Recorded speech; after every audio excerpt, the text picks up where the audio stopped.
I've been doing a consistent meditation practice, which is the first time I've been able to do this.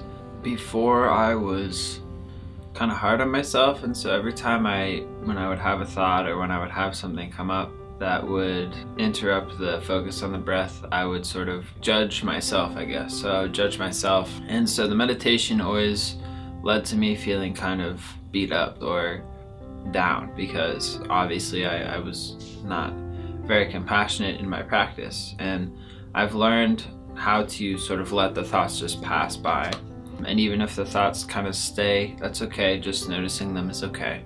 That meditation practice has been really helpful for me in a lot of different ways, creating space in between the experiences you're having and your awareness of them. So a lot of times we're like pushed up right against the experience, and so we are unaware of what we're experiencing to some degree, and we sort of get over involved, or we like go way off in one direction, and then we wonder how we got there.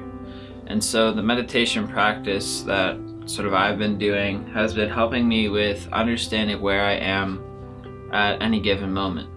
Sometimes I do still get caught in a rabbit hole. I'll follow like a line of thought that's not necessarily, that kind of takes me down a rabbit hole. For the most part, I've noticed a big difference in my ability to just stay reserved. And even if I'm experiencing emotions or things that are kind of difficult or overwhelming, I can still create kind of a spaciousness between those, and kind of observe it without getting over involved in that experience, which is nice. I guess I'd just like to talk about the importance of awareness in growth, as well as mental health and other things, because when you're dealing with mental health issues, there's a lot of overwhelming emotions and experiences, and so some kind of mindfulness practice, whether it be meditation or mindful drawing or something where you're focused on one task only. It doesn't have to be intense. It doesn't have to be you don't have to discipline yourself for having your thoughts drift astray. That's a perfectly normal thing to happen. The mind is always generating thoughts, always generating. That's what it's there for, is to sort of process information.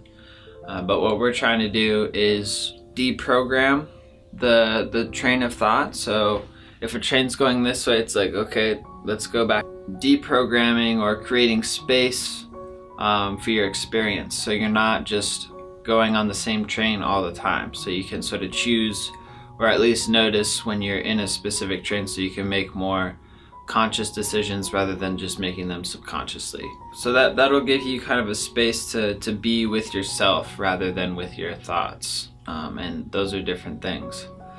So when you have that space, you might find a little bit more peace. Some days you might find that you're actually pretty restless or anxious or depressed or things like that, and that's okay. It's just about noticing those things, and then just going back to your practice.